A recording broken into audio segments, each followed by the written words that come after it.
തങ്കളം ദേവഗിരി ശ്രീനാരായണ ഗുരുദേവ ക്ഷേത്രത്തിൽ ഉത്സവം വെള്ളിയാഴ്ച ആരംഭിക്കും. ഇതിനു മുന്നോടിയായി വിളംബര ഘോഷയാത്ര നടത്തി. തങ്കളം ദേവഗിരി ശ്രീനാരായണ ഗുരു മഹാദേവ ക്ഷേത്രത്തിലെ പ്രതിഷ്ഠാദിന മഹോത്സവത്തിന് മുന്നോടിയായുള്ള വിളംബര ഘോഷയാത്ര ക്ഷേത്രത്തിൽ നിന്നുമാണ് ആരംഭിച്ചത്. SNDP union secretary PA Soman ഉദ്ഘാടനം നിർവഹിച്ചു.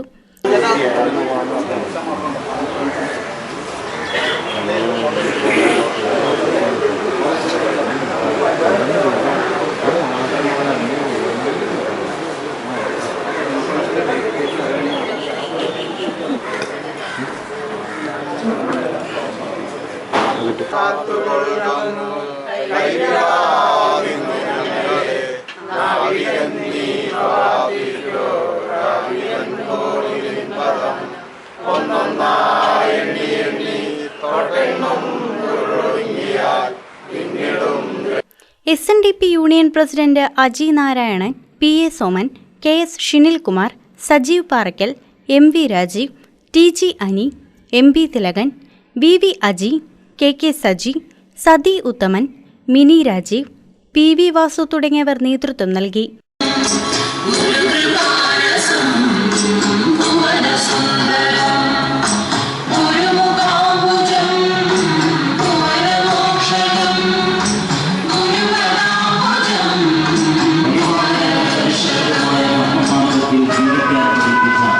ഘോഷയാത്ര വിവിധ സ്ഥലങ്ങളിലെ സ്വീകരണങ്ങൾക്ക് ശേഷം കരിങ്ങഴയിൽ സമാപിച്ചു.